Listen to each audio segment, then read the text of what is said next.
What's up? Chase Moore, Sacramento, California. Engineer, MC, producer. Coming from a musical family. My dad and my mom. My dad's a really, he plays piano. He's a really good musician.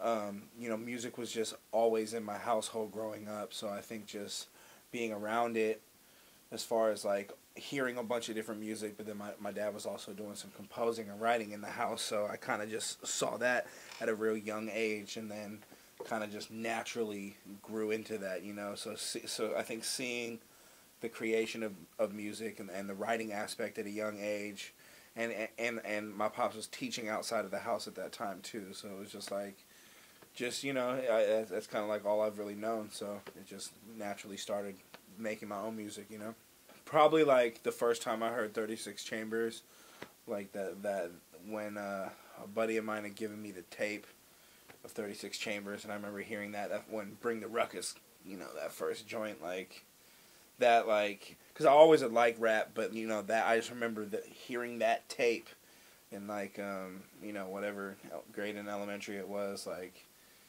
that something really clicked, and that's kind of how I knew that I wanted to start making hip hop specifically. But I'd say that first time I heard 36 Chambers. When you're younger, things are amplified a little bit more, and the older you get, you kind of get more of a sense on reality. So it's like, I don't know if you could ever recreate that feeling, but the way I try to do it though is just through constant creation, from myself and getting inspired by what other people are doing.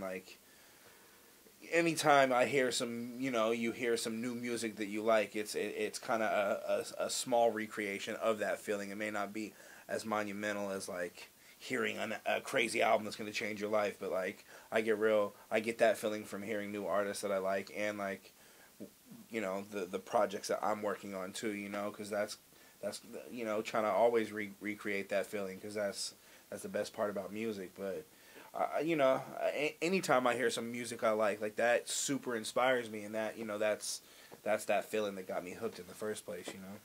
I can make the beat, I could write the song, I could record the record, I could mix it, and then I can master it. So that in itself I think is unique. There's a lot of people who do that now, who there's a lot of producers / engineers / rappers, but if you can really hone those skills in all those different aspects, I think that it definitely makes my originality valuable. I think that's a really huge part of it.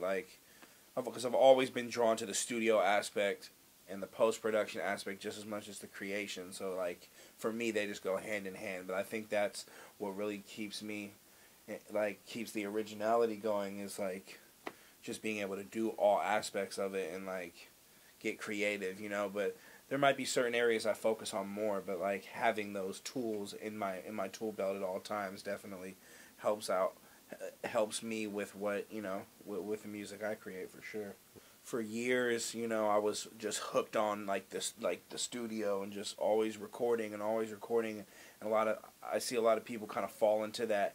It's easy to fall into the obsession of the creation. You always have to want to create and get better and keep doing it, but once you kind of learn the things to do outside of the studio, I think that's when you really start to smarten up, and that's just as important as the creation, you know what I'm saying? So I just was fortunate enough to find my way into a studio where I could sit there and watch somebody for all these years. So the thing is, it's a constant learning curve. You're always going to learn something new. You're always going to learn some new little secret or develop a new technique. So it's challenging too, because the standard of where mixing is at a professional level is it's a lot more simple. If you look at just even older rap records, the recordings are a lot more simple, a lot less takes, and it's kind of just plain and how it is. And you listen to a record these days, and there's a million edits and sound effects and all this crazy stuff. So you from an engineering perspective, you want to be able to do all that, because you're going to have clients who are going to ask for that. Do the effect that's on Nicki Minaj's record or whatever it is.